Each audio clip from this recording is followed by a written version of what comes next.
Morning, all two of you who are here now. May take a little time for us to get some people in. I don't know. We'll see. Today is January 29th, Wednesday, January 29th. And you know, things they are what they are here in Bangkok. And I did a video not too long ago, just I don't know, a couple days ago, about my thoughts on Thailand. And I've got a lot of responses. I've had a lot of people message me and email me. And what's funny is some people seem to think, oh, well, it's not that bad. It's really not that. Yeah, in the US, it's a lot worse. Okay. I acknowledge that the US or Canada or Europe might be worse. I understand that. That's not what we're saying. We're talking about Thailand.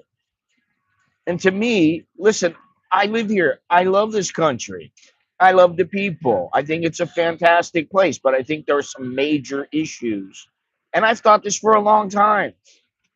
And that is why countries like Cambodia and Vietnam, to a lesser extent, Laos, the Philippines, they're catching up.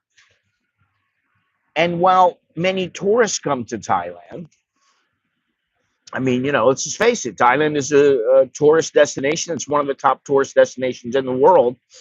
But I think the demographic has been changing over the years. And that's why you go to Pattaya and you see Indians and Russians and Chinese and Koreans more often than you did in the past. Because not only do they comprise a lot of the tourists, also Malaysians, but a lot of the expats are not from the West. They're from Cambodia, Vietnam, Laos, Myanmar. I mean, listen, I go down to my market, down the street to the market. It's nothing but Burmese. Almost everybody, and I'd say probably 70-80% of the people there are Burmese. Something like that. I don't know, maybe it's 60%, but there's a lot of Burmese down there. You walk around in the mall now, and you probably see more Burmese or just as many Burmese as you do expats. And generally, I don't see that many expats.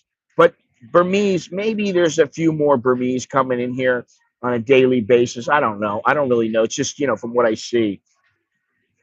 But the point is that a lot of people think that everything is okay. I had a guy tell me the other day that he thought that the air pollution wasn't that bad. It comes and goes. Well, let me tell you something. When the air pollution comes, it stays. Even if it clears up, it stays, and sometimes it stays for decades. And this is what people don't understand. Now, there's a lot of other things. I mean, water pollution is horrific. Pattaya is probably, let me see here in my notes here.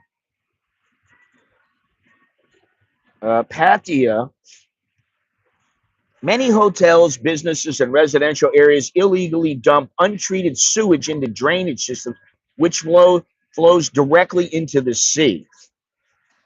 The ocean in Pattaya is extremely polluted, and it's one of the most well-documented cases of coastal pollution in Thailand. Because of the rapid development and the heavy tourism and the rather weak infrastructure, there is severe water contamination, and you don't want to go swimming. You don't want to go swimming in the ocean there. Sorry to say that. Now, we're going to get into this. We're going to talk about this a little bit. I think it's very interesting. And it's interesting to me because people don't generally talk about it. And in fact, I saw a guy, I don't know what the YouTube channel was or anything, but this guy went out and he started asking people about, air pollution. Oh, do you think it's bad? And the guy's like, well, I'm only here for a couple of days, or I'm only here for a couple of weeks. It's not that bad. But it is. And this is the thing. I don't care what the passerbys think. I mean, I do. Some of them are like concerned about it, especially the water pollution. They can see it in the water. the people that really look. They'll see it. They'll see the turds floating out towards the ocean. I mean, listen. I've said it many, many times here. You look at the canals; they're a disgrace. Okay. Now, don't get me wrong. I've lived here for a long time, and I plan on living here for a long time. And unless things majorly change, I plan on living here for the rest of my life. But that doesn't mean there aren't problems in the country. And this is the thing. Some people say, oh, anytime you want to bring up problems, oh, well, then go back to your own country. If you think it's so much better, that's a stupid way to think about things because it doesn't fix anything. I can go back to the US. Okay, maybe I'll be happier there. Maybe I won't. I don't know. My money won't go as far. Okay, whatever. You know, no, the pollution is not just in Bangkok. That's ridiculous. Really. The pollution is just in Bangkok. How about in Phuket and Pattaya? The water pollution there is absolutely terrible. And if you don't think so, do some research, please. It's absolutely horrible. Some islands like Koh Phi Phi and parts of Phuket have struggled with untreated sewage contaminating the water, especially during peak tourism seasons. In the fishing villages and coastal towns, the areas lack proper septic tanks, and raw sewage often drains into the sea. I'm sorry if you don't believe that, but it's true. Many of Bangkok's canals are heavily polluted, especially in areas like Klong Tui. And if some of you who have been with the channel for quite some time may remember, I've been to Klong Tui probably 20 times. I probably streamed it 7 or 8 times. And I've gone to some places in Klong Tui, in the slums. And there are canals there that actually smell like toxins. It smells poisonous. It doesn't just smell like nasty like sewage. It smells toxic. It's green in a bad way, like a glowing green. It's not good. Now, I've been there. I've done that. I photographed it. I've shown it. So, I mean, to talk about it, listen, just let it be out there. It's the truth. I'm not lying. I'm not trying to do this for views. I don't give a fuck about the views.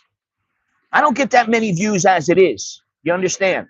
I'm not trying to go viral or anything like that. I don't give a shit about that. If that happens, it happens. It's not because of anything I'm doing other than what I'm talking about. Bangkapi, Bangsu, Dindang.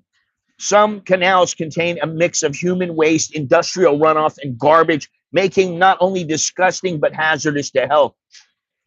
Right over here, if you walk outside, you have to walk across a sidewalk, and there is a canal that goes next to Lotus.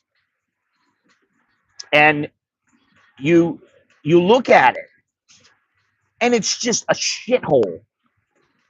And then when I go down to my village, if I come out and I take a left and go towards, there's two parks, Nawamin Park and Suan Brook. If you go that way down, it's Happy Land, what is it? Happy Land 1. If you go down that street that leads to Nawamin, on the left-hand side, there's a place that fixes cars and, does all kinds of things to cars. Right next to it is a canal.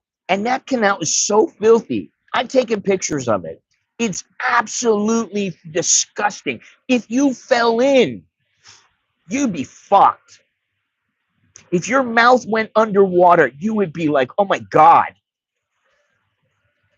I've got to get treatment. You will need treatment. Does it? Well, yeah, but that's why I don't eat much fish. I don't eat much Thai fish. I eat a lot of salmon, stuff from Norway and things like that. I eat canned mackerel.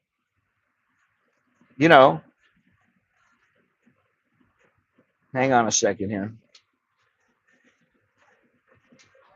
Anyway, that's what we're going to talk about today. And I know that for some, it may come as a shock, and some may not believe me, which, whatever. I don't really care if you believe me or not. I'm just telling you what I've found and I've known for a long time. But it's not just, what I'm experiencing here. There's a lot of people that know about this. And I'm sure the Thai government knows about it. And I think in some ways, the Thai government is kind of like pulling their hair out because they don't know what to do. And maybe they need to figure out what to do. I don't know. But yeah.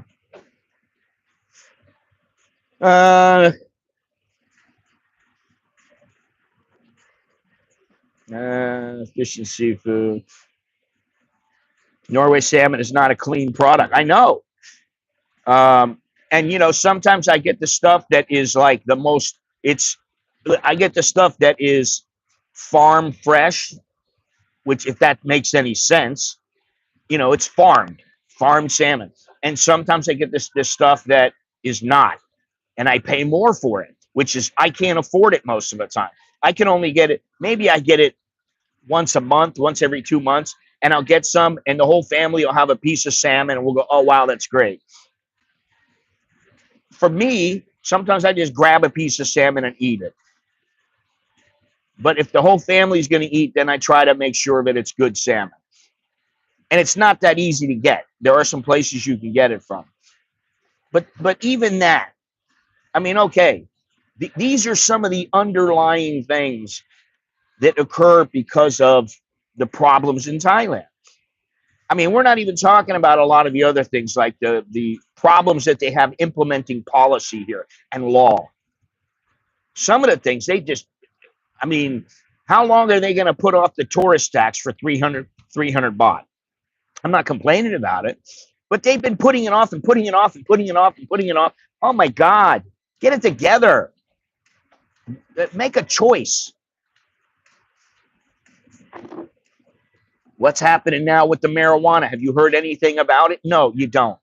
You don't hear a damn thing about it because they don't know what to do. Now, all of this is, I still love the people. I still love the culture. And as much, I don't generally go swimming all that much in the ocean. I do sometimes, but I definitely don't go in Pattaya. Well, I'm not trying to, burst your bubble, but it's the truth. And, somebody said, oh, I can do this. I can scuba dive. I taught scuba. I do Muay Thai. Oh, I can go to the hospital for cheap and blah, blah, blah. And I'm like, wait a minute. That's a very selfish way of thinking. And I understand being selfish here. I don't really have a problem with it. But I think about, like, yeah, the fish I'm going to eat, if I'm going to eat some tilapia, I'm going to eat some of that here. How polluted is it? Do I really want to eat it? You want to eat catfish here? Do you want to eat that? There's so many things. Now, it's all good to talk about this. And we're going to talk about this at length. But before I get started, let's see here. Right now, the US dollar is 33.80 to the baht. The baht is 33.80 to the dollar, excuse me. Air quality. Oh my God, it's a great 121. Sensitive for unhealthy individuals. That is better than it's been in the past couple of weeks, and it's been a little bit better, yes. But as I will tell you, and as I will get into, the pollution doesn't go away. When you have that kind of pollution, it can last for decades. And I'm not one of these, tree huggers, man. It's not like I just have noticed lately, and I've been like, I told my wife yesterday, I go, honey, she's like, You got to wear a mask, Scott. The air is so bad here. And I'm like, fuck that. I'm not wearing a mask. Human beings are not supposed to wear masks. They're not.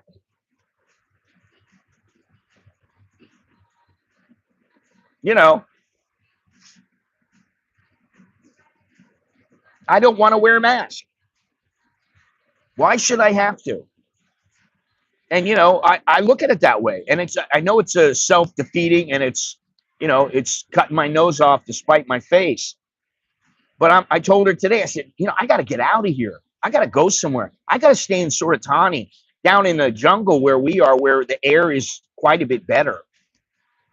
I need to get the fuck out of here because I don't like this air. The thing is I have a family.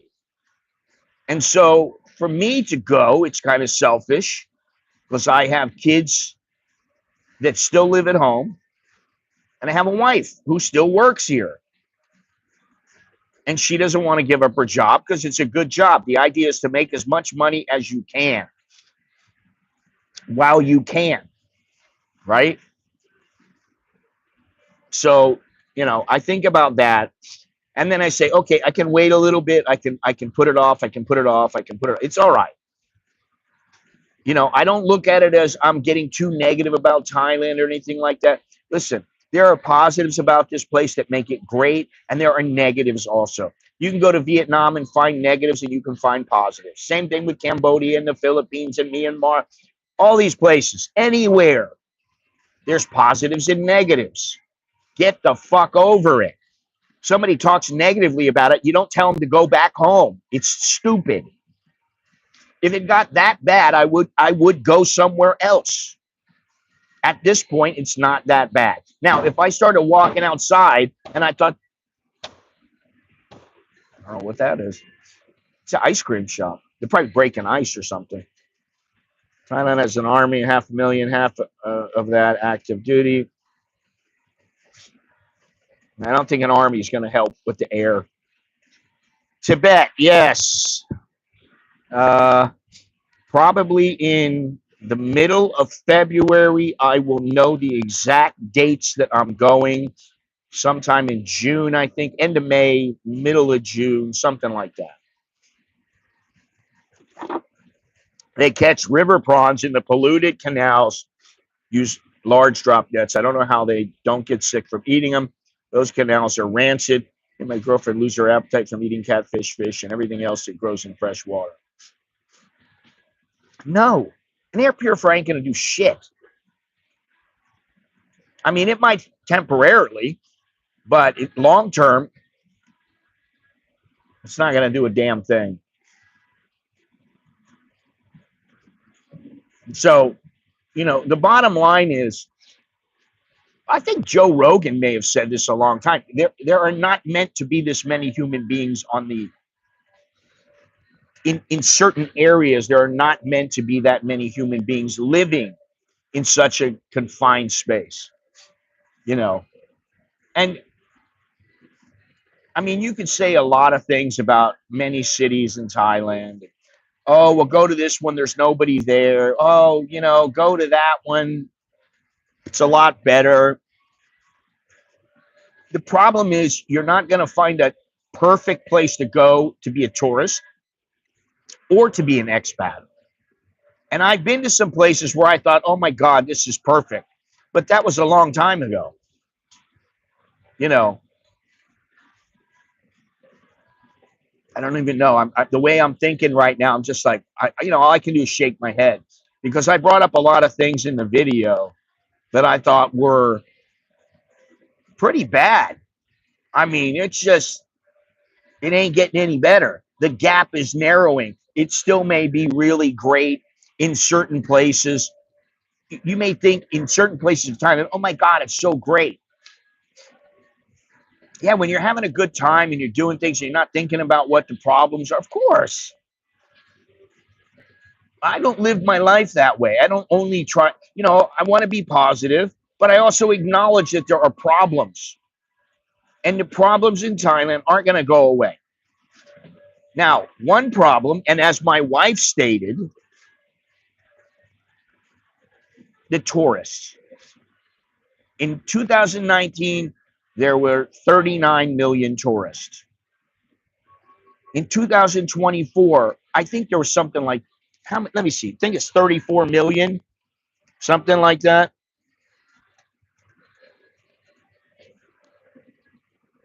35 million. So it almost reached the levels of 2019, and this is, not long after the COVID. So what I'm thinking is, and I talked about this in a video or stream a while ago, what happens if it hits 50 million? I'm like, there's too many tourists. And I said to my wife, I go, don't you think there's too many damn tourists right now? And she goes, yeah, of course. I said, well, what do you think gets done about it? Nothing. You know why? Because the government loves the money. So nobody's going to do anything about the overcrowding and the overabundance of tourists. That's the next step. They only allow a certain amount of people in. I don't see that happening. What are they going to do about the pollution? And, it's funny. Yesterday, I went to Thailand, and the place where I went was really close to where I used to work in boxing, where the gym was. Very close. But my buddy Tom said to me, yeah, I want to go out to Thailand. My wife and I passed it by. I want to go there. I said, okay. He said, you want to go? I said, okay. I looked for a couple places to go. Now, all the markets are closed because it's a weekday. They're open on the weekends. I said, I'm going to try to pick out a couple of places where we can go. I figured out a couple of places to go eat. I figured there was a cafe. It's like, okay. He says to me, I want to go to where I used to live. I said, okay. He said, it was 23 years ago that I lived here. So we go out to this place. We walk, and he goes, oh, it's down at the end there. And I'm like, all right. It's a bit of a walk. Now, on the walk to this place, on the driveway, which is largely abandoned now. I mean, there were no cars on the road when we were walking it. On the side, there is nothing but garbage. Just garbage and brush and garbage. And I'm like, man, this place is a shithole, dude. I go, you used to live here? And he goes, well, I lived in that big apartment. Because there were some apartments off to the side. So we walk to the place. He wants to see the old pool because the old pool used to be set up like a beach with sand, and it was very nice. And he's, oh, it was so great. I loved it. I used to go swimming. And I'm like, okay. So in order to try to take a look at it, he tells the people, yeah, maybe I want to buy a place here. I don't know how his mind works, but instead of we walked right in. So the guy is trying to show him around, and we go to one place. He goes, oh, we have to go back to the other place. All right. As we're going, he goes, oh, over here. We walk over. He looks down, and the pool is gone. It's just a concrete slab. He's like, oh, man. Wow. I can't believe it. We walk out. He's like, all right, nah, I don't want to buy it. There's no pool. We start walking down the street. And I noticed there's a street coming this way. And then when we're coming back, we're going on the other side. I look over, there's garbage everywhere. It's just garbage. And I'm like, what the fuck, man? I go, you lived in this place? He goes, man, this area was so nice when I lived here. And they have just let it go. It's a garbage dump now. And that's about what I think of Thailand. A lot of places, the people let it go. You always see these things about the foreigners helping the Thais with the beaches and stuff like that. I mean, it's great that they help. But, like, why aren't more Thais involved in this? Why is this even happening? Why is there no campaign that tells people don't pollute? Why do they continue to do it? It's beyond me, man. Pollution is everywhere. Oh, God. There's too many tourists in Italy. They charge the city tax and tourist tax. The place is being loved to death. Exactly. Maybe they need to charge money. Maybe they need to do what Bhutan and what Tibet are doing. Listen, I'm going to go to Tibet, and it ain't, it's not easy to go there. It's not like it used to be. It's not like where I could just jump on a plane and go, which is what I used to do. I used to just days notice, 2 days notice, get a ticket, I'm gone. People get too sentimental. I haven't been for 6 years. I know the Thailand I knew was gone. Fortunately, most of Southeast are burning. Da da da. Good idea. Go back to Buffalo and cart. Well, you can't burn. There cannot be a burning season. They need to do away with this. And it's not just in Thailand, it's in other countries. And that's the thing. They need to work together with the other countries so that the pollution is reduced quite a bit. Because what it is now is a disgrace, man. I mean, Chiang Mai and Bangkok are in the top 10, 15 of most polluted countries in the world on a regular basis. And I don't want to sound like a tree hugger, man, because I'm not. I don't usually get involved in these kind of things. I mean, there's all kinds of bad stuff going on in the world. But I can only do what I can do. You are against a generational mindset. It's an uphill struggle. Listen, I understand that there is nothing that's ever easy about something like this because you're fighting with politicians, and the politicians are in for a set number of time, a set amount of time, set number of years. And it's just like, listen, when I worked in boxing, I used to take care of the records. And it was such bullshit because you had people who would be in power for 2 years. They want to make changes. By the time they get done with the 2 years, they got to start all over again. The other people are starting all over again. They don't get anything accomplished, or they get very little accomplished. That's what happens in politics.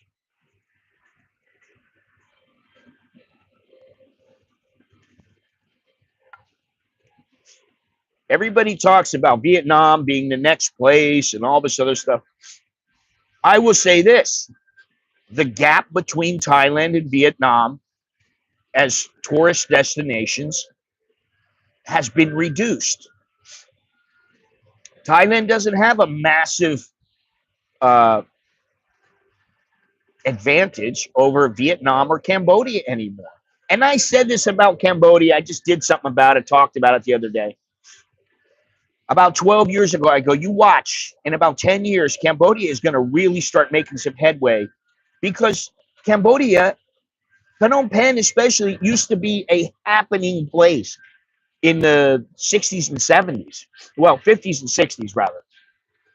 Once the war happened and the Khmer Rouge took over and got involved in everything, then everything changed. But it used to be a happening place. People don't understand that. Vietnam is a happening place. Listen, I don't particularly like Ho Chi Minh or Hanoi because I think they're too chaotic and there's too many people and it's a mess and it does my head in. I don't like those kind of places. Maybe that's why I don't like Pattaya all that much. I mean, I can go there once in a while for a couple of days and I can make a time of it. I mean, it's all about your frame of mind and how you feel about places, how you want to think about it. If you want to think negative, then you're going to be negative. If you want to think positive, you'll be somewhat positive. Now, like Koh Lan, people always go, "Oh yeah, if you go to Pattaya, you got to go to Koh Lan." No, you don't. It's a shithole, man. I hate to say that. Just like Pattaya is. But the problem with Pattaya is, first of all, Pattaya has women. When there's women, people would go to a nuclear site if there were women living there and they were giving up the pussy. You know, people go anywhere. They go out to the middle of the jungle to go get a piece of ass if they know they can get some ass somewhere. They'll do it. That's why people fly halfway around the world. You know, so that's why, to me, and I try to look at it and go, oh, are there so many family friendly things there? Yeah, there are some. Oh, the sanctuary of truth. Okay.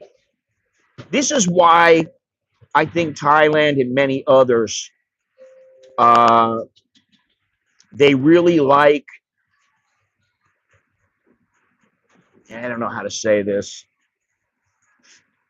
I'm hoping to have a trip to Da Nang maybe for a week. Well, that would be good. It's a nice place, Dowlow.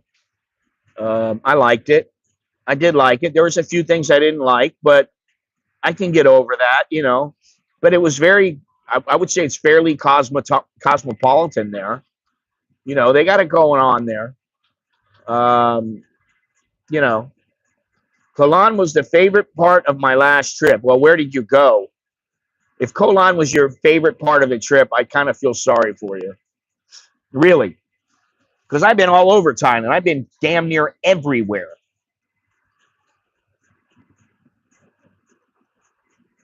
And Kolan did not give me that feeling like, oh my God, this is such a wonderful place. It didn't give me that feeling. It gave me oh, so this is what it is. Yeah, okay, it's isolated a little bit. There's not that many people. Not as many people as many other places. But Jesus Christ, I've been to a lot better places than that. I mean, Kanom and Sichon are far better than that. Far better than that. What's the 4 for? I forgot.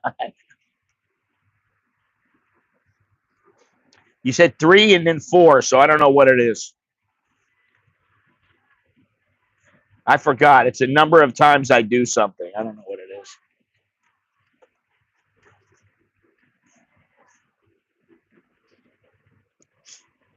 Why not go to Cambodia? Yeah, man, you went to tourist areas, man. Tourist traps. Oh my God, Count. Okay.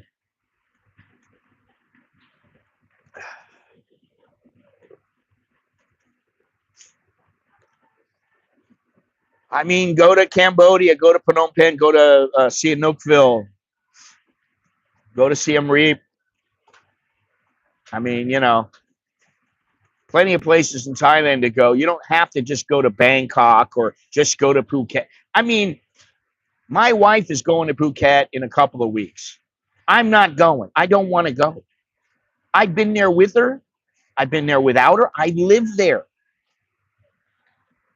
When I was a young man, I lived there for a year and a half. And believe me, when I went there, it was still, they were still trying to rip off the foreigners, charging you 100 baht for a piece of chicken that was, 30 baht. But now it's at a completely different level, man. I mean, there's so many tourists there. And I mean, I went there, I don't know how many months ago, and I went to the Big Buddha, and I went to some places to fly my drone. And I went to a lot of places. I made the rounds. And let me tell you something. There were so many damn tourists there, but I was like going, oh my God. And every time you want to go somewhere, it costs you, 500 baht. You want to take a trip somewhere in a car, a truck, or whatever, or whatever it might be. It's going to cost you a couple hundred baht at least. It's not like you can just go down the street and it's going to cost you 20 baht. That's not how it is for the most part. So, I mean, Phuket for me, I mean, I know there are everything depends on specifically where you are. Just like in Pattaya. You can go to Bang San. There's not nearly as many people in Bang San as there are in Pattaya. But Bang San is not that great. It's okay. I went to Bang San once when I was writing my book, and I went there because I shacked up for like 4 days in a little hotel that cost me like 400 baht a night. And I just went out and got food. I brought it back to the room, and I basically shacked up there. And that was about it. All right, where was I? I didn't even get finished with this here. What was I talking about here? I said the air quality is 121, temperature 22, high 30, low 20, and the feel like temperature is 22 also, which is almost 72 degrees, 59% humidity. So air pollution, especially in areas like Thailand where it reaches hazardous levels, can shorten lifespans by contributing to a range of serious health problems. The fine particle matter, the PM 2.5, along with other pollutants like nitrogen dioxide and sulfur dioxide, can have long-term effects on the body. Here are how they impact your health and contribute to a lighter, shorter lifespan. Now, let me just say something real quick here about where's that thing that I put in here? Where's my little note here?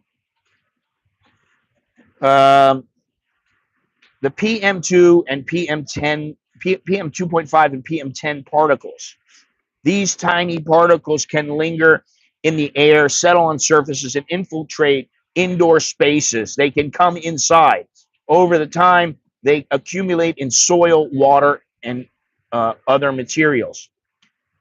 Pollutants like nitrogen dioxide and sulfur dioxide can react with other substances, forming secondary pollutants that persist in the atmosphere or settle into the ground and water. Even if the air seems clearer, exposure to prior pollution episodes can leave long-term health effects on respiratory and cardiovascular health. Pollutants can settle as dust indoors where they may be stirred back into the air. Pollutants can seep into soil and water, affecting ecosystems over extended periods of time. So while the immediate air can improve, the remnants and effects of pollution remain unless proactive cleanup and preventive measures are implemented. So they don't go away.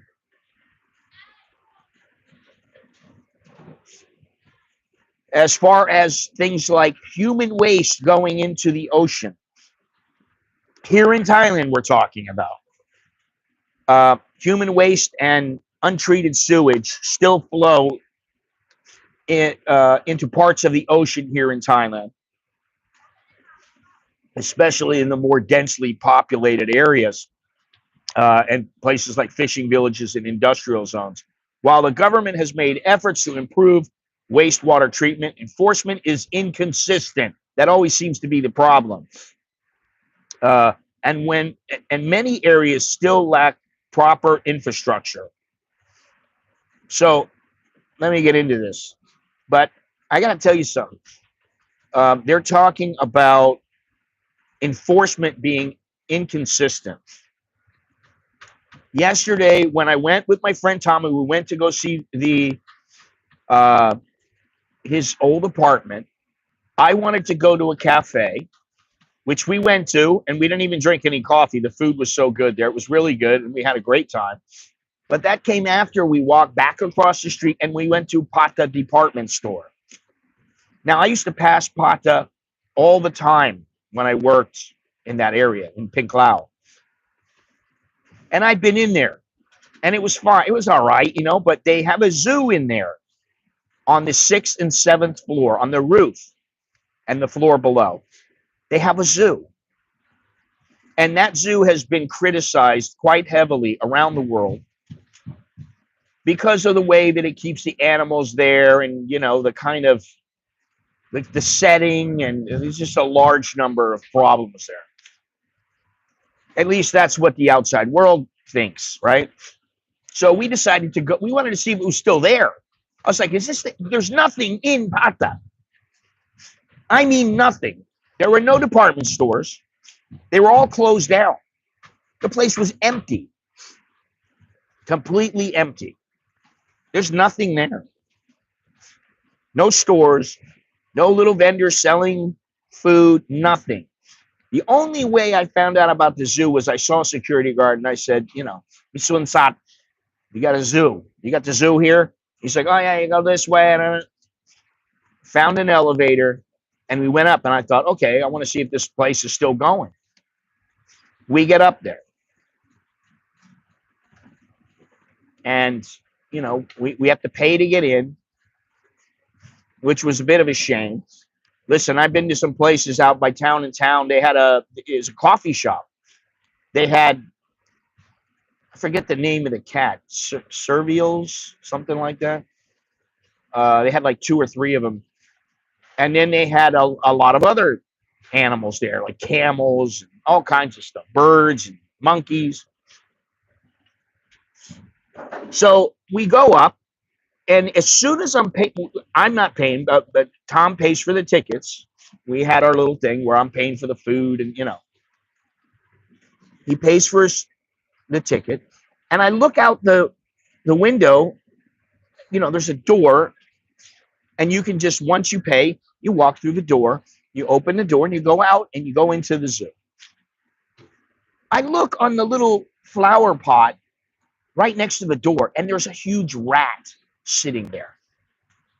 And I just go, oh my God, it's like, I got to go out there and there's fucking rats out there. And I don't like rats. I hate them. I think you should shoot them all. They're everywhere and you can't get rid of the bastards.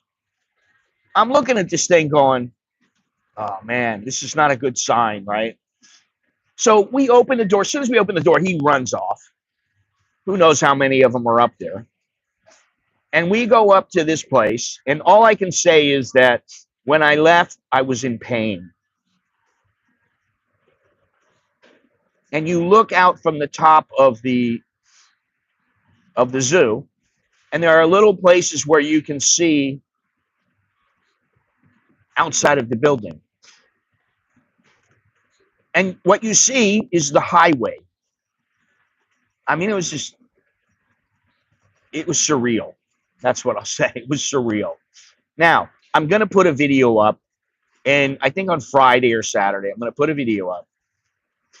And I'm going to say I'll say a few things, and maybe I'll put myself in there every once in a while, intersperse some conversation. But for the most part, first of all, they were playing music there. I can't play the music because you just can't. Right? So I'm thinking about how to do it. And I think probably the best way to do it is to put my own music and show everybody what the zoo looked like. And you can decide if you're a zoo fan or not. That's what I'm going to say. Now, this is the zoo where they have the gorilla, which we couldn't see yesterday. They have this gorilla that's been there for, I don't know how many years, but a long time. His name is Buanoy. And like Cher and Gillian Anderson and PETA said, oh, please, can you close down your zoo and like let these animals go have a life? And the guy said, no, it's not gonna. So I guess the wildlife authorities, started looking at the place and they went over everything. And I guess there were some violations. And they told them, you need to get rid of these large animals. And I guess the guy, I don't know what was said or whatever, but nothing got done.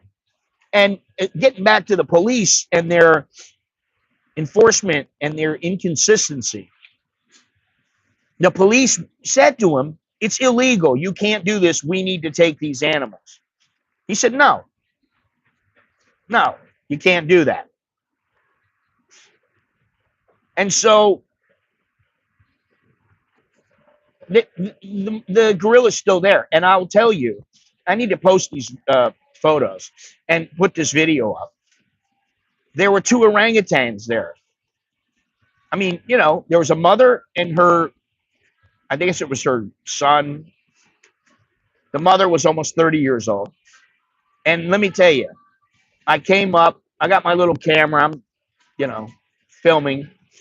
I'm taking some photos of her. And that thing just came up, and you'll see, man. It gave me the saddest face. And that's really all I want to say about it. I don't want to say any more because I don't want to get in trouble. But it made me sad to see. They're on. It's a concrete zoo. That's what it is. And I guess that's acceptable. I don't know. Anyway, let's get back to the pollution. The whole thing was that the inconsistency. There seems to be a lot of inconsistencies, and it's like nobody really cares enough to do anything. I mean, can't they give the guy some land or something, make him buy some land and make a real zoo instead of a concrete zoo, which I guess most zoos are a lot of concrete, but anyway, it was an experience. I will say that.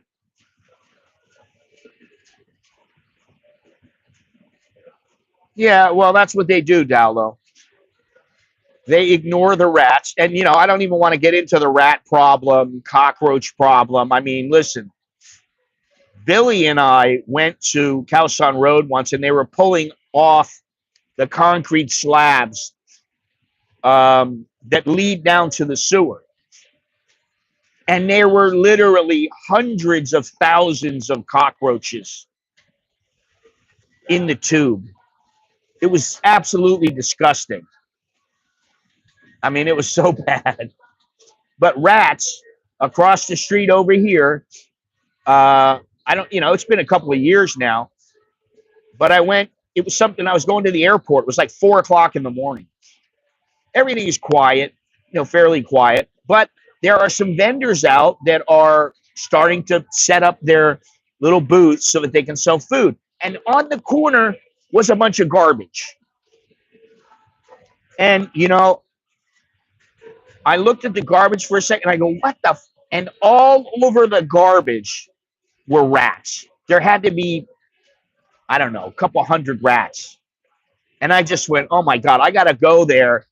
I mean, I don't like rats, but I got to go there again and film it with all these rats because it was so unbelievable. And I never have because I just don't like them. But I go walk through the market up here, Bangkok Market. In the morning, it's happening. There's so many people, so much action. It's alive. There's, I got a video coming out about it, but that's neither here nor there.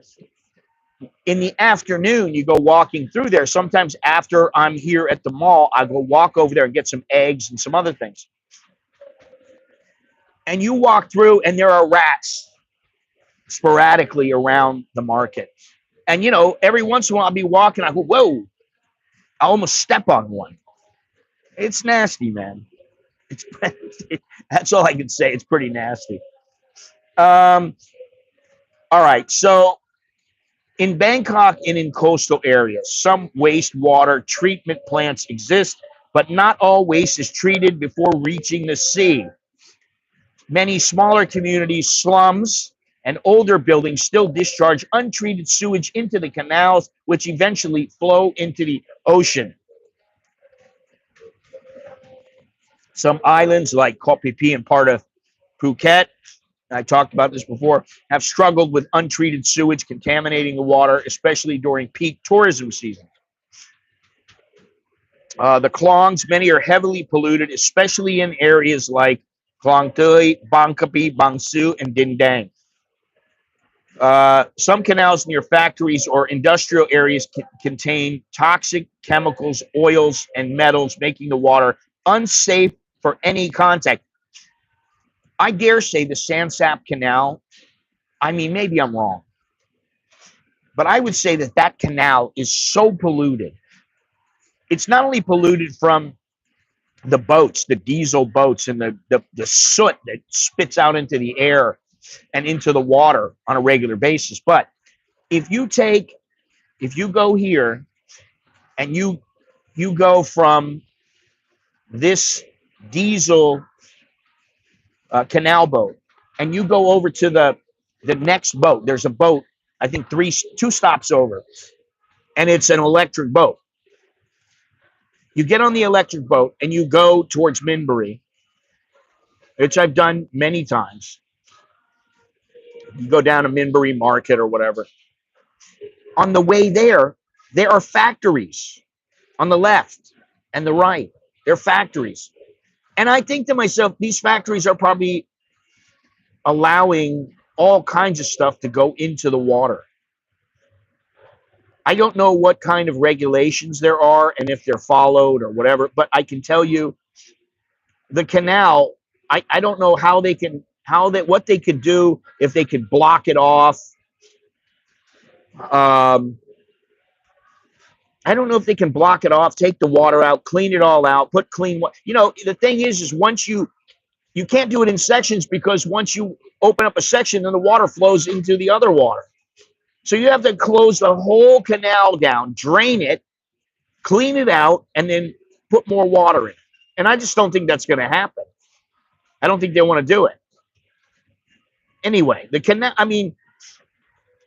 Thailand wants this destination to be a high-end destination. And I understand it. You want to have a country that you're proud to have people come to, and oh yeah, and they are proud even the way that it is now. And for all these things that I'm talking about, there are some fantastically beautiful places, some that nobody will ever see, some that nobody knows about. We're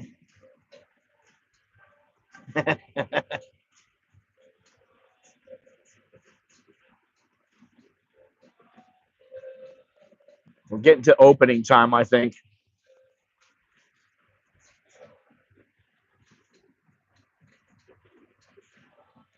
What am I looking at here?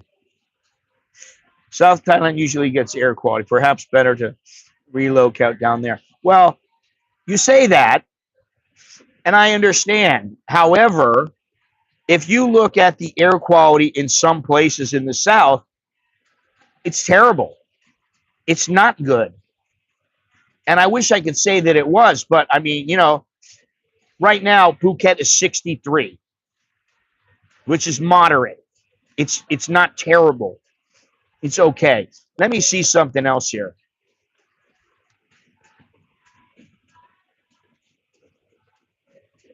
Nah, there is no Kanom. No Sichon either. Now, if you look at, yeah, there's not a lot of places. Let me see something here.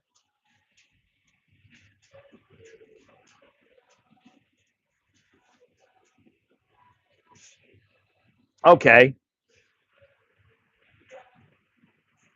Air quality in Kanom, it ain't that great. 49, it fluctuates. It goes all the way from 49 to 102,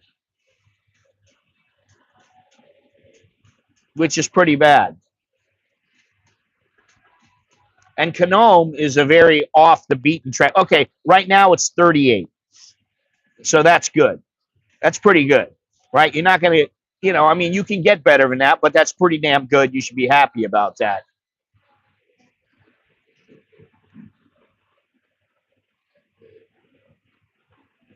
What has reviews? I didn't see any of the animals begging for anything. To be honest, I didn't see any of the animals begging for food or anything like that. Although there were a couple that when people came around, they ran up because they thought they might get food. So I don't know. What I did see was another video where they had a leopard and a bear at the zoo. They are not there anymore, or I did not see them. And we pretty much went on both floors and went everywhere. And I didn't see a bear. I saw a bear cat, but I didn't see a bear, and I didn't see a leopard. And I was like, no big cats? I'm like, what the? But, think about it. How are you going to keep a lion on top of a roof?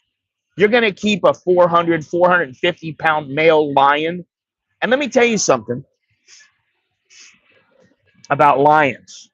There's only about 30,000 wild lions now, right? And out of those 30,000, There's only like 4,000 breeding age males at any one time. That's it, 4,000. The rest are females and cubs and young males. In India, there's 600 or 700 gur lions, which I would like to go see. There used to be 400. Now there's 600 to 700, and the population is growing. Tigers, the population of wild tigers it's less than 4,000. And I mean, I used to study all this stuff, man. I mean, I was really into it when I was younger. I got into sharks. I mean, I was into all kinds of animals. And, life had a way of getting in the way. But I always watch and know about these things. And, there was a time when I was younger where I thought, oh, I want to be a marine biologist. And I took all kinds of marine classes. Like in the summer, I went to all kinds of things out in the ocean because I grew up in Miami. I mean, one time the teacher said, you're going to see some sponges here. Don't grab those sponges because those are fire sponges. They're going to, if you grab them, they will burn your hand. And so what did I do? I grabbed the sponge. And, of course, I was in agony for a while. Yeah, I didn't see any begging for bread that was sold by attendants. I didn't see that. In fact, I saw signs that said, do not feed the animals. And I saw some other signs that said, vegetables and fruits, okay.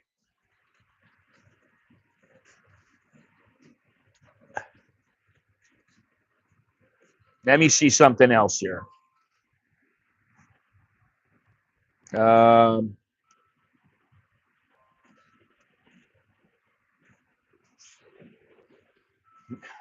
Let's see what it is today. Sichuan, 56. Wow. Wow. 56 is moderate. It's not terrible. I mean, you're okay. Let me look at this other one here.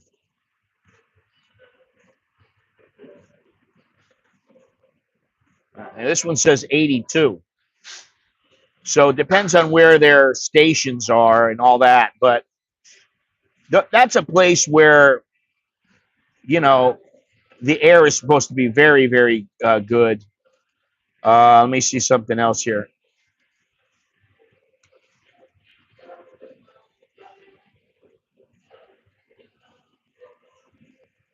If I can.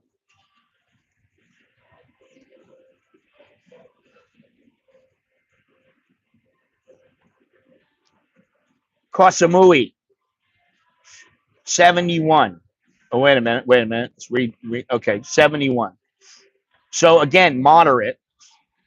Once it hits 100, it gets to be unhealthy for sensitive individuals. All right, so we talked about the air.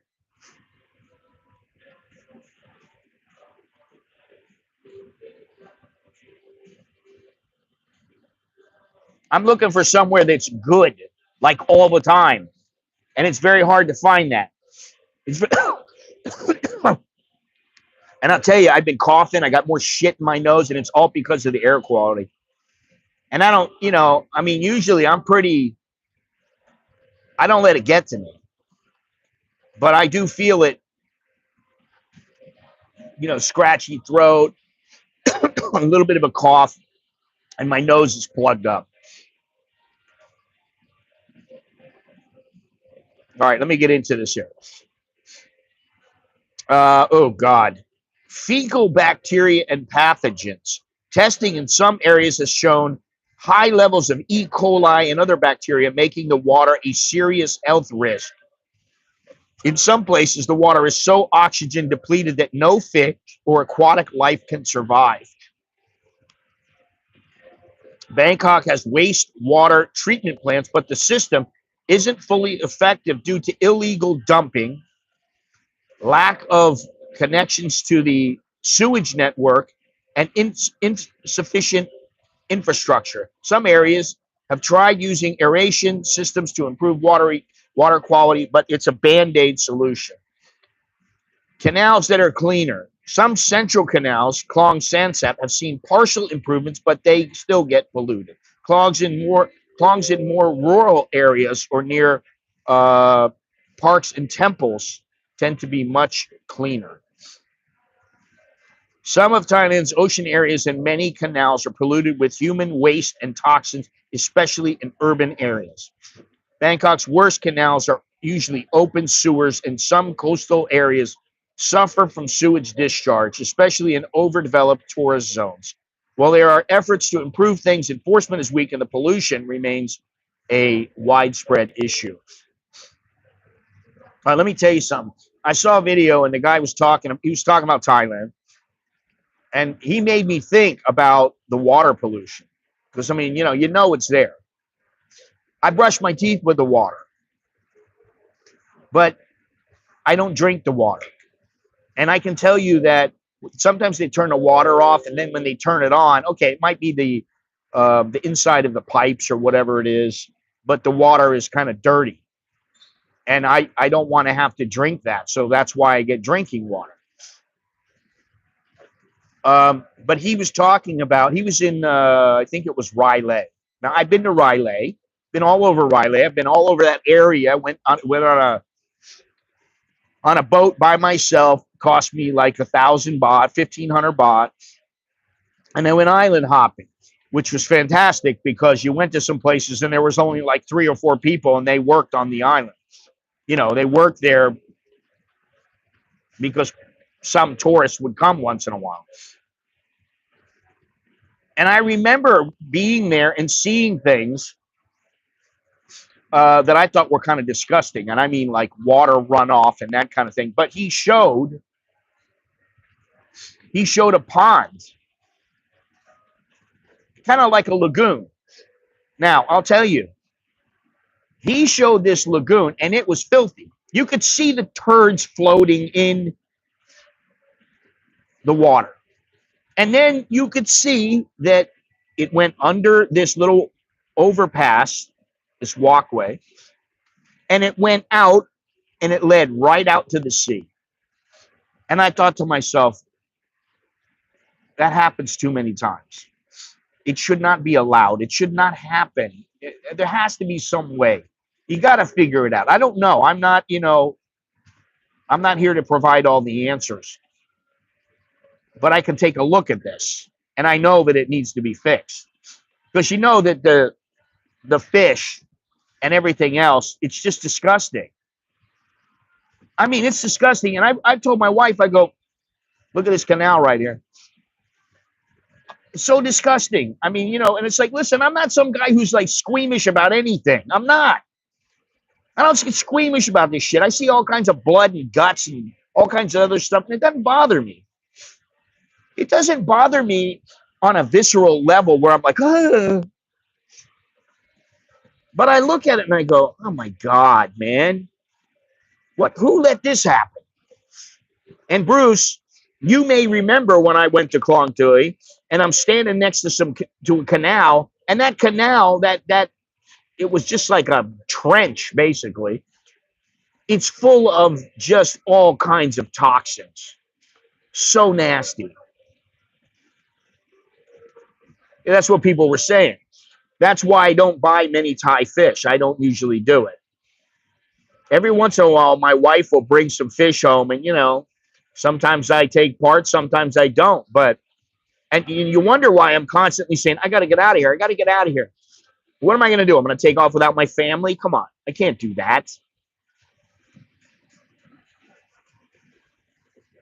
So, if you go down to Pattaya Beach, Jomtien, Wongamat, many times the water near these beaches turns brown, black, or even green from algae blooms caused by excessive nutrients from sewage. During certain times of the year, the water smells like raw sewage, especially near drainage outlets. Now, I have to say something else. I was in Phnom Penh. This is probably 5 years ago, maybe 8 years ago, something like that. I don't know, because I took a lot of trips to Cambodia. And they have this On the Tonle Sap, they have a concrete embankment that slopes downward. And I had my camera and I was taking photos. You know, that's what I was doing there at the time. I was taking photos. I start walking down the embankment. I take a couple photos of these people living on boats and everything. There's a kid. He's got another kid. He's holding the kid. And I take that picture. And that picture turned out to be a great picture. But they ran away. And then I look over and there's a big pipe, you know, like a metal pipe coming out from this slope. And I look and all this water's coming out. And I go, oh, wow. Then I start to look and I go, oh, my God. And I see all the matter coming out. And I think to myself, this cannot be good. All this kind of stuff is coming out into the Tonle Sap. There's fish in the Tonle Sap. People go fishing in the Tonle Sap, and you got all kinds of human waste, all kinds of sewage and stuff going into the water. And I just, you know, gross me out for the day, you know.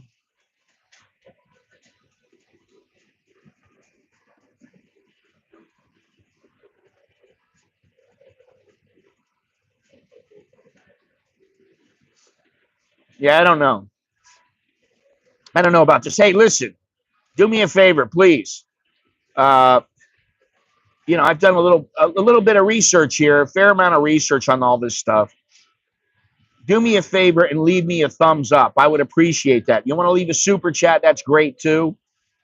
If you don't, I understand. But there's super chat, super thanks, Cash App, Patreon. There's all kinds of things. Everything's down in the description down below. I'm not going to go on about this, but I'd appreciate it. And if you have not subscribed already, I would appreciate that you subscribe. And let me see something here if I can. If I can do this real quick. If you want to see my honest thoughts on Thailand, and I tell you the good and the bad, mainly in this video, I'm telling you the bad. There's the link. That's a lot of the bad things about Thailand. Now, I could go on and on and on about the good things because there's so many good things about living in Thailand, about life in Thailand. You don't have to believe me. You don't want to believe me? That's fine. It's up to you. You want to believe me? Good. That's up to you. But I get these messages every once in a while from people who are telling me, if you don't like it, go back home. Or they're going, well, I have this and I have that and I do this and I do it. Okay, that's nice. It doesn't mean that the issues don't need to be solved. They don't need to be worked on. And, you know, the thing is, if you live here, you should kind of care. You should care if you have clean air. Now, you may not be able to do all that much about it. I understand that. And I think it's great that the government is giving free rides on the BTS and MRT and CityLink so that the pollution levels go down. And I think it's probably helped a little bit. I don't think it's a long-term solution. So they have to figure it out. The burning is not only in the north of Thailand, it's in other countries. So they need to work with ASEAN and try to figure it out. And this is the thing. How many problems can you take care of? So I do understand the government has all sorts of issues to deal with. And, you know, it's like you've got 1,000 things to take care of, and you've got 20 people that are working on them, and it takes a couple of weeks for each problem. How much can you do? And I'm not saying that's a way out for them. I'm just saying that sometimes there are other things that are more pressing. Sometimes they shouldn't be more pressing, but, you know, they are.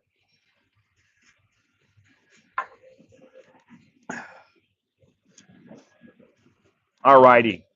Well, thank you for those thumbs up. I appreciate it. Very good.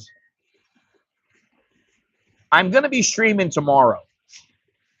The reason I'm going to be streaming tomorrow is it is the 30th of the month.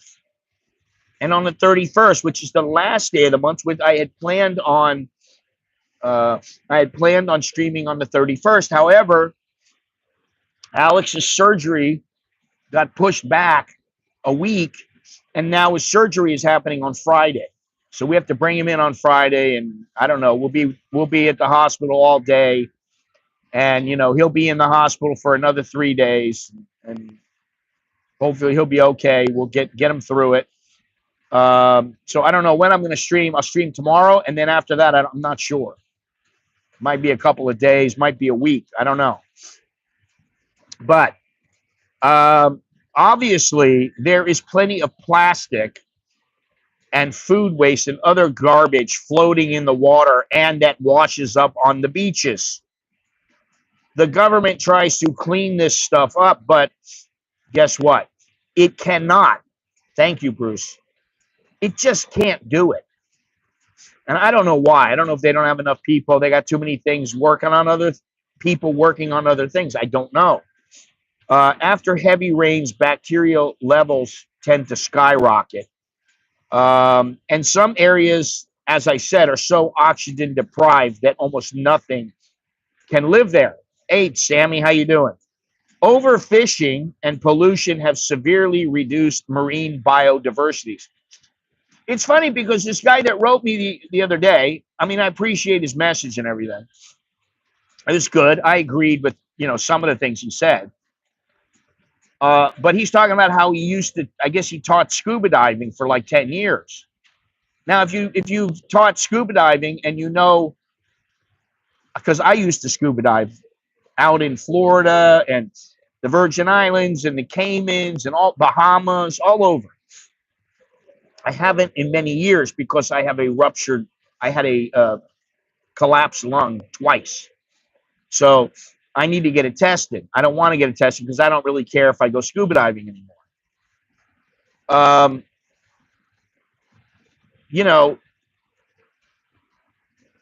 Yeah, I don't know, man. A lack of predators and an increase in sewage nutrients have led to dangerous jellyfish blooms in some areas. Pattaya has wastewater treatment plants, but many areas still dump untreated sewage directly into the sea. Officials frequently deny or downplay pollution concerns even when visible sewage spills occur. There are occasional beach cleanups, but they focus more on surface level garbage than addressing the deep water connection. Now, one of the reasons why they somewhat eliminated plastic bags here is because the plastic bags, what would happen is they would go into the water, and then what would happen is they would start to degrade, and you would get little bits of plastic going all out into the ocean, and the animals would eat it, and then it would get stuck in all kinds of places, and it was just a mess. I mean, I understand it cannot be easy to take care of that stuff. It's got to be a major issue. Well, this is the thing. It's not just Thailand that has these issues. It's a lot of other places. I understand that. Well, yeah, mask. And my wife is telling me to wear a mask. And I'm like, you know what? I'm not wearing it. I refuse. I don't care. I'll end up dying. I don't care. I'm not wearing a mask. Human beings are not meant to wear masks unless they're in surgery. That's it. I see this girl. She's a line driver. She's wearing a mask now. The girl behind the counter here making coffee, wearing a mask. Let me see if I can find the AQI in where our house is. Maybe.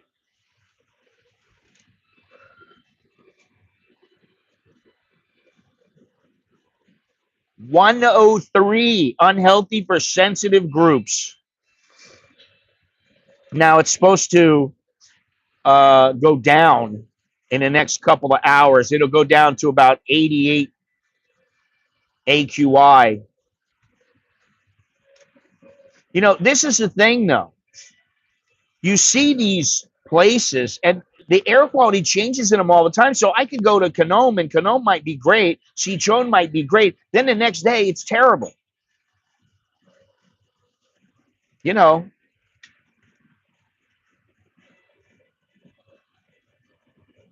yeah, Wings 103 up in I don't know what this is. Let's see here. Pupiang, that is 94. You know, and if you look around, you know, I've asked ChatGPT, find me the best places. I'll do it right now.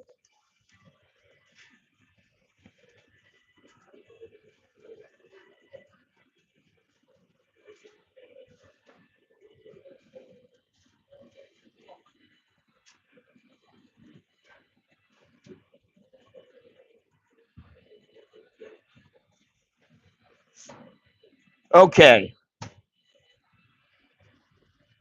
Air quality varies significantly across the regions due to factors like industrial activity, traffic emissions, and seasonal agricultural burning.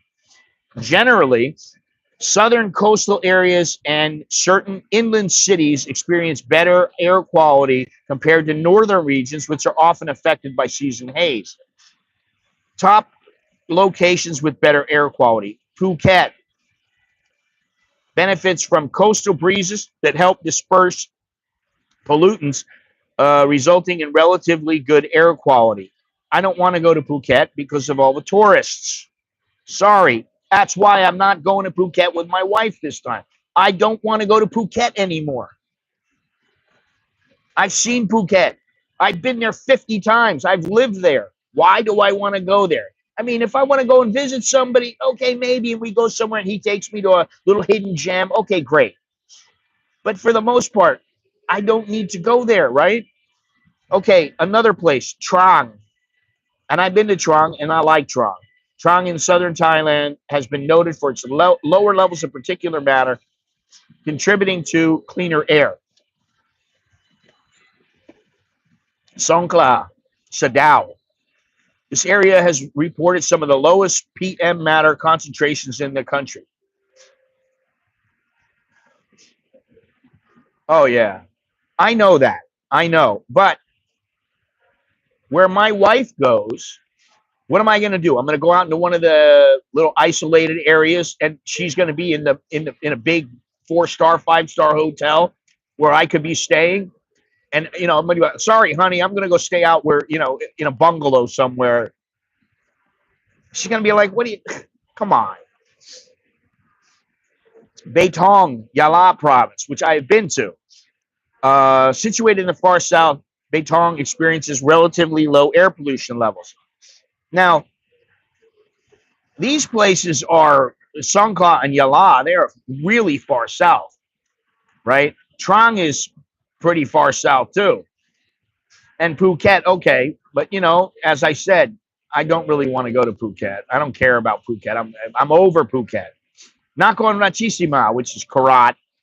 That place has had some pretty low levels over the last couple of years, but there are lots of variations, right? Hey, man, I don't care. My kid's doing my laundry right now, and I reached in and I grabbed the shirt. I just went, that one's black. All right, here you go. Could have been any black shirt. I mean, quite honestly, she got me the shirt. I don't care about the shirt. The shirt's not something I go, oh, I'm wearing my shirt with pride. Oh, look at this. I got a shirt that's 15 years old that has 2 boxers on it. I think it's Cotto and Pacquiao. Now that shirt I'm proud to wear. I just didn't grab it. That shirt, I like that shirt, right? But okay, it's old. You know.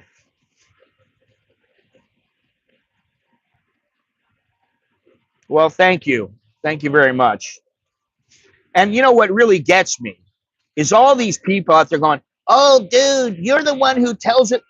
I'm not saying you, but I hear people all the time going, oh, everybody talks about time and they're always talking about how great it is, how wonderful it is. They never say the negatives. And I'm like, wait a minute.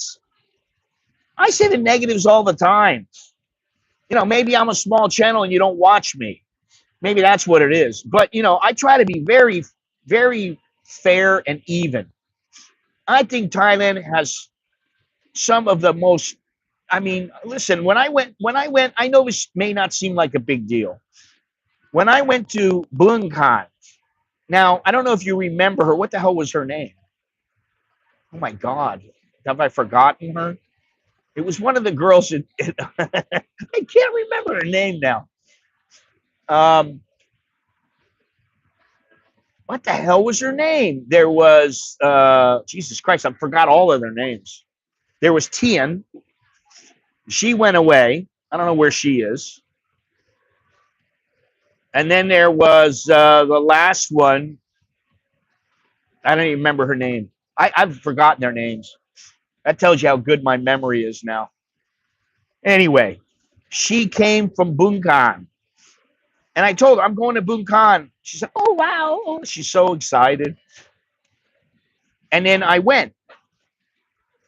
And Bunkan is a very spread out, um, very spread out province. And I just thought, okay, well, I'm gonna have to pay here, whatever. I gotta pay a driver.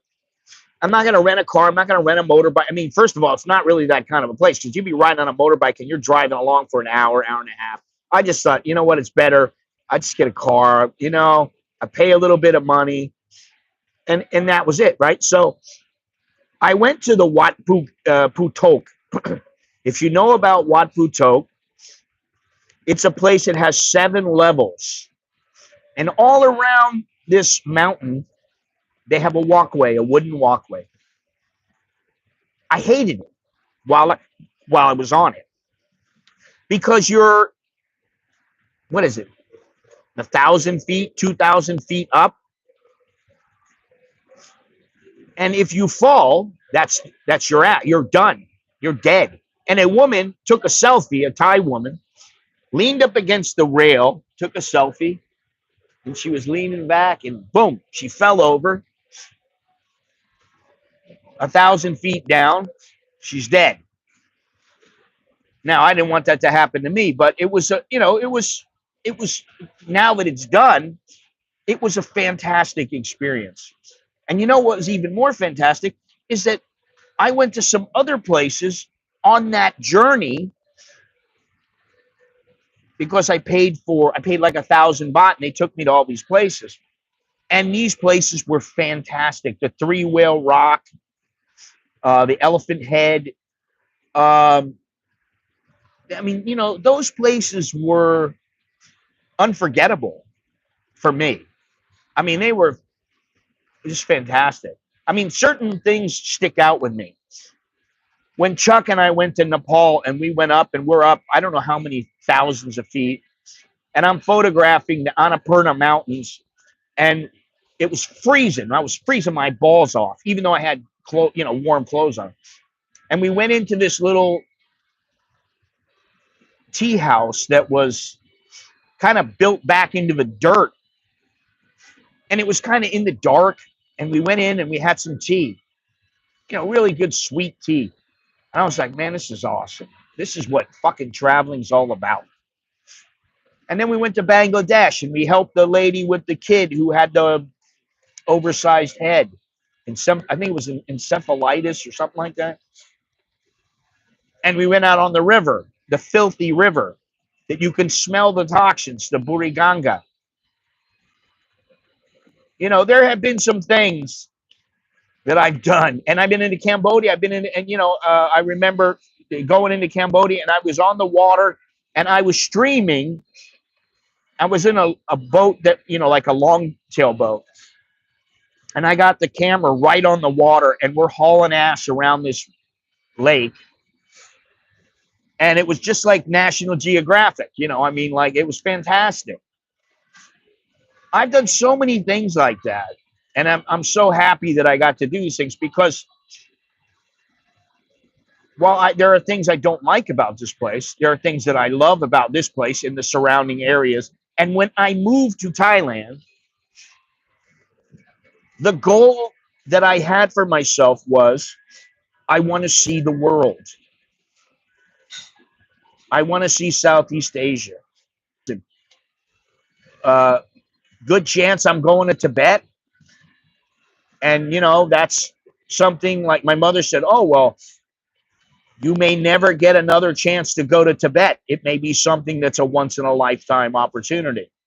So I would say go. And I'm saying, yeah, okay, I'm going to go. Japan, I haven't been to Japan in years. I went there, a couple of years ago. I went there to cover the Pride fighting, which is no longer in business because it was run by the mafia. But I went there, and I've been to Japan many times, but I've never been there for anything other than work. So this time I get to go and have a little bit of fun, and hopefully the wife will get to go with me. But anyway, that the point is that I still love Thailand, even if I say some negative things about it. And there are a lot of negatives. And I'll be honest, I think, as I said, Thailand is pretty much done for Westerners when it comes to. I know that Westerners will come here and they'll see a place. Oh my God, I had such a great time in Thailand. I know that will happen. But I think more and more people they're starting to see a lot of the things that I've been mentioning. Um, pollution is just one area. The government is another. I mean, not that the government doesn't do some good things, because they do. The infrastructure, is, as much as I like it, leaves a lot to be desired. You know, so I mean, I do love it. Um, so don't tell me to go back home, because I ain't gonna go back home. It's not gonna happen. I don't think I'll ever go back home. And as I said in the video, if I go anywhere, it'll probably be, I'm looking for somewhere. And, I always say I want to live down by the beach. I want to live down by the beach. I want to live down by the beach. I don't really want to live on an island, because I know what it's like to be on an island, and you do get island fever, and prices are a little more expensive. So I thought, oh, well, I'll live, on the coast. Now that's good, right? You can live on the coast. You can catch the breeze. You can, you walk down a boardwalk or whatever, like in, what the hell's the name of it? Not Hua Hin, not it's I can't think of it right now.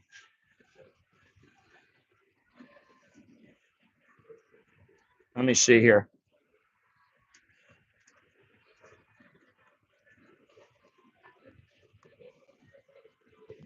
Not Pranbury, Bajuap, Kirikan. I used to love the place. Fantastic place. A little bit too overdeveloped now. So, this is me. This is my thinking. And so maybe I have to adjust my own thinking. I don't know. Maybe I don't. Maybe I can find a place. I mean, listen, I found Canom and I found Sichon, and I loved them. They were great. I don't know how they would be to live there. So would that solve all these problems for me? I don't know. This is the thing. I'm just talking. I mean, what I could be Mr. Cheery and I don't care about I don't care about the price. Guy says to me, I don't really care about, what did he say? I don't care about the price of eggs or something like that. I forget what it was, but he's not concerning himself with the eggs, I guess. Um, Let me see something here. If I can find the guy's comment. I think this is it here. Oh yeah.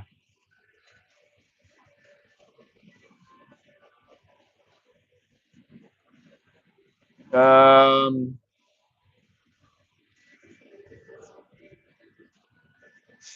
Grateful I don't have to think about the price of eggs. Well, let me tell you, eggs in our house, they're not a big deal. Nobody cares about the price of eggs in our house because we always have eggs in our house. I bought 10 eggs the other day for 46 baht. And that was 2 days ago. Now I got like 2 eggs left. So I'm going to go buy 20 eggs today because they're a cheap source of protein. You can make good food with it. And I love it. I'm glad they're not $15 like they are in the US. $10, whatever they are. I'm glad. I'm glad I don't have to worry about it. I don't have to think about it. I don't have to think about much. You know, I don't have that many problems here. This place is stress free for me. I think I'm careful with my money, but I don't think about like, oh my God, how am I going to eat this week? We never feel that way. You know, the price of food is so expensive. I can't eat. No, I don't. Even with street food, which I don't eat very much of anymore. When I first came to Thailand, I used to eat street food all the time. But as you live here for a long time, I mean, some people maybe they want to keep eating it. Maybe the guy from Migrationology or whatever it's called, Mark Wiens, Pet Mark, maybe he wants to keep eating Thai food all the time and he doesn't care about other food. But I'm not that way. I like having a burger once in a while or a steak. I like having shrimp. I like having a lot of different, Italian food, Mexican food, Vietnamese food. I don't always have to have Thai food. And guess what? If that means I have to pay a little bit more, that's okay because that helps me enjoy my life here. You don't have to eat Thai food here. Well, first of all, some people have to eat Thai food here because they're on a budget. I saw a lady the other day who said she spends almost $800 on Grab every week for her and her husband. And I'm like, 800 bucks? First, I wouldn't do it. Now, why wouldn't I do it? I mean, I can get all the food delivered to me. Oh, it's so great. Because I don't mind going to the grocery and buying a bunch of stuff and making it for myself. Now, if I want something to be delivered once or twice a week, I don't mind calling up and going, okay, send me this. Send me some salmon. Send me some, organic grass-fed beef. It's up to you. Anyway, I appreciate you guys joining me today. Thank you very much. I know that for some, this may be a little bit of a difficult subject. They have to think about, they have to think about the positives and the negatives. And I would say this, don't let these negatives push you away from living in Thailand. I mean, as much as I don't like the air quality, all right, it doesn't happen all the time. I do hope they fix it. And you know what? As I said, eventually I will start staying somewhere else, at least for a period of time that makes me feel comfortable. Maybe I'll stay there 2-3 weeks out of the month. My wife will stay with me for a week or two, and then I'll go back and we'll stay together, and then we'll come back. Who knows? I don't know. This is the thing. We'll have to work it out, and we're still trying to work it out. The water pollution, get a water purifier for your house. That's a good solution. Because I don't want to have to deal with the water pollution here. And if you're going to go swimming in the oceans, do a little research. Figure it out for yourself. Hey, what's the water like in this area? Do some research. Check it out. And I'm not talking about just chat GPT. Go on the internet and look around, see what people say, and maybe that will help, you know. But to just come here willy-nilly and move here and not have a plan B, not have something where you're looking at it going, okay, so this is happening now. Maybe I need to make a move. And I got a lot of messages from people who say, I used to live in the Philippines and I just hated the way they did things. So I moved to Thailand. And I saw people saying, I used to really love Thailand, but it's changed and I just hated it. And I hated, what's happening here. So I moved to the Philippines or Vietnam or whatever it is. Or I live in Vietnam now. I don't know where the guy who lives in Vietnam is, Darth or whatever his name is. He's usually in the streams lately. He's been in a lot of the streams. But you have options, plenty of options. You know, you know that. Well, hang on a second here.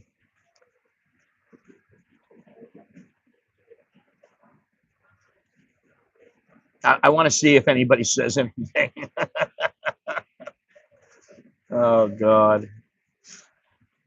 As Donald Trump said, there's only male and female. What you were looking at, I think, was a third gender.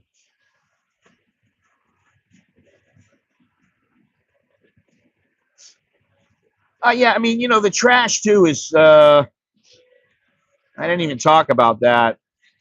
Yeah, half half. Um, the yes, sir. The trash and garbage. My village is fairly clean. It's not perfect, but it is fairly clean. Now, when the garbage truck comes down the street, it's disgusting. However, the village is fairly clean. When you drive down the street and you go out of the village and you get to the main street, there's garbage everywhere. It's disgusting. And somebody said to me, why do you want to live in an area where there's so much garbage? Because where I live is not garbage. It's not like I'm living in Klong Dui where there was garbage all around me. If you remember, when I used to go to Klong Dui, and I may go there soon, I don't know.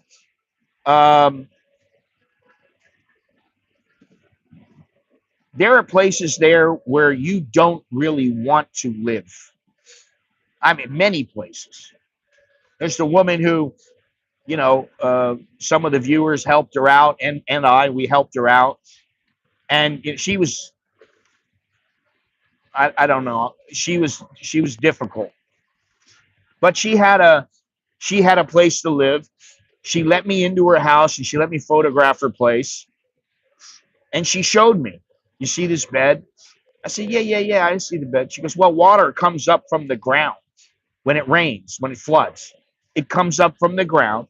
She goes, sometimes we wake up and there's a monitor lizard under the bed. And next door, this is where they had a piece of aluminum siding.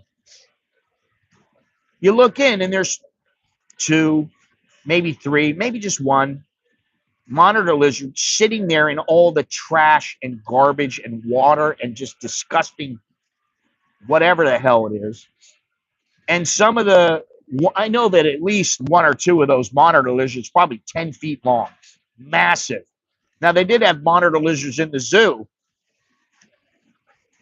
And I mean, they're fascinating creatures, but they are disgusting, in my opinion. So, anyway. All right. Well, I guess it's time to go. Yeah, well, they eat the rats. So, they eat the rats. They eat the dead fish.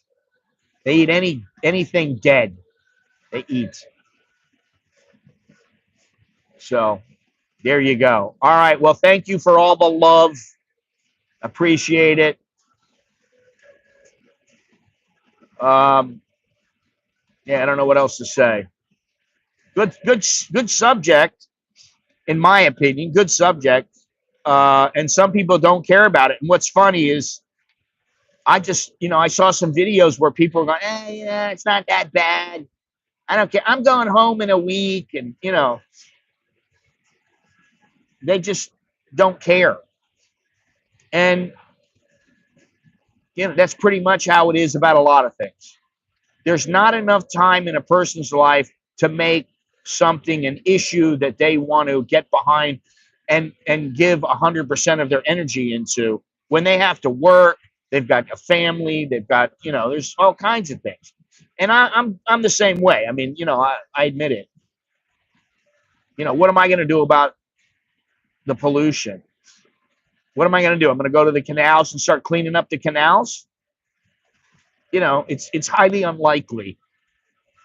So anyway, anybody have anything else they want to say, or you know?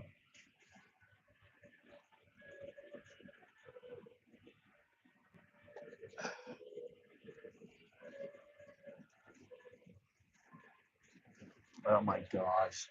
Hang on a second. I'm gonna have to look at this.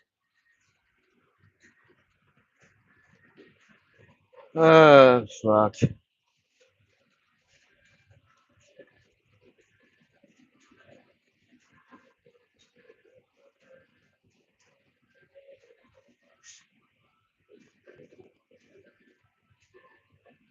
Oh God.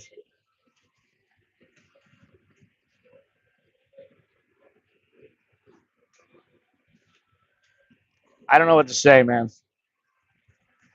I really don't know what to say, man. This kid, man. I mean, whatever. Bad mushroom trip. Crazy Thailand beach vlog.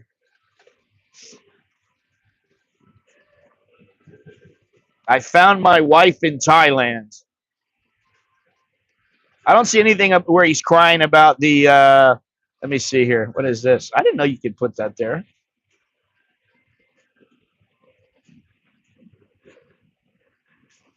Oh God, he's live right now. Yeah, I don't see anything where he's crying about the air pollution. Maybe he's crying about it on his live stream. I don't know. Anyway,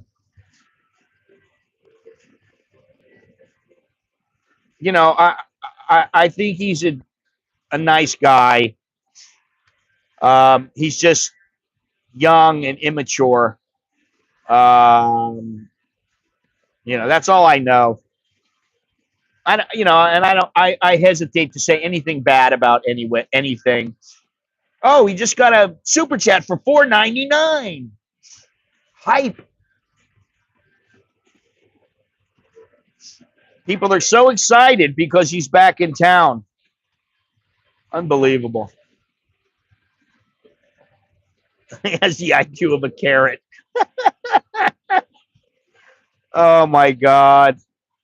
It's unbelievable. I mean, listen, he writes no description in his live stream, probably because he deletes it afterwards. He sits around with no shirt on, which, I mean, I wish I could do that, but I have gray chest hairs and I'm a little bit fat. I admit it. Um, but listen, if I'm at the beach, I mean, I don't care. I don't give a shit what anybody says. Um, as long as he's having a good time and he's not hurting anybody, then what can you say, man? He's a kid. To me, he's a kid, and I think that's fine. Now, what happened to my? Oh, there I am. I look at it as all the pollution is caused by people. Well, yeah, and what was funny is this one guy said, "Where is it here?" Oh, I didn't. He said something about the foreigners caused the pollution, and some of the foreigners caused some of the pollution in Thailand. And I'm like, no, they don't. The expats cause the pollution in Thailand. I'm like, no, they don't. They don't. They cause a little bit, but first of all, most of the expats that live in Thailand are Malaysian. Uh, they are Cambodian, Laotian, Vietnamese, Burmese. That's who the majority of expats, and there's about 4 million expats living in Thailand, and maybe, I don't know how many. Wait a second, I'll find out. Um,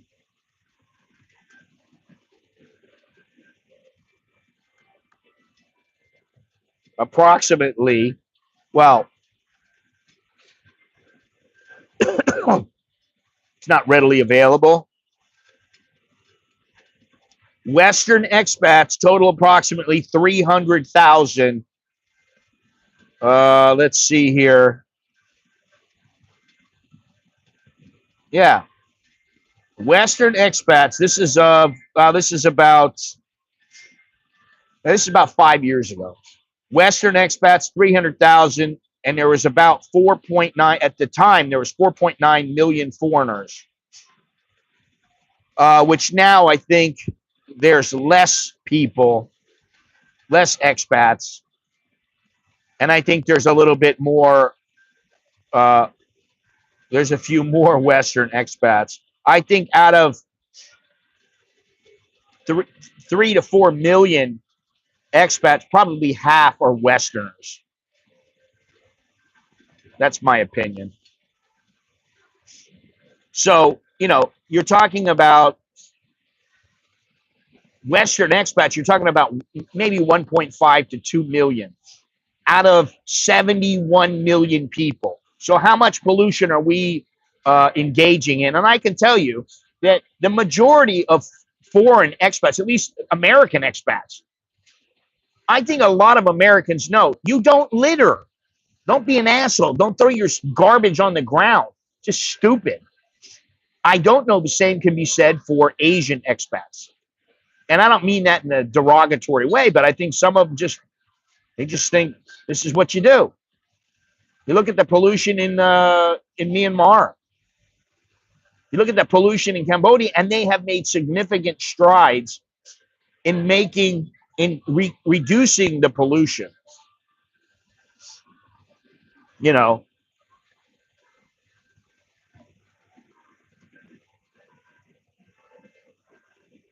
anyway.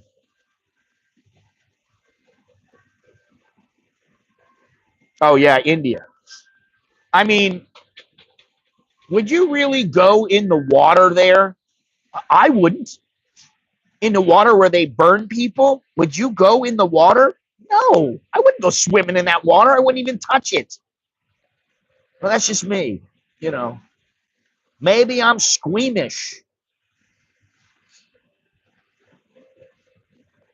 Listen, I don't, there are some places that I'd like to go. And as I said, going to Tibet is just like me going to the Congo, except the Congo is more dangerous with the people and the animals.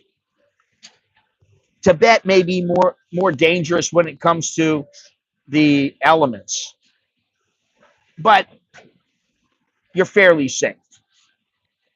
I would still go to the Congo if I had the money, but I would be very careful about what I did. I don't think I would go to India though. And I mean, no offense to India, but I just don't want to deal with the Indians that are bothering me. I don't want to deal with that hassle. I don't want it. I don't need it. I won't. I can't. I won't. I just don't want to deal with them. You know.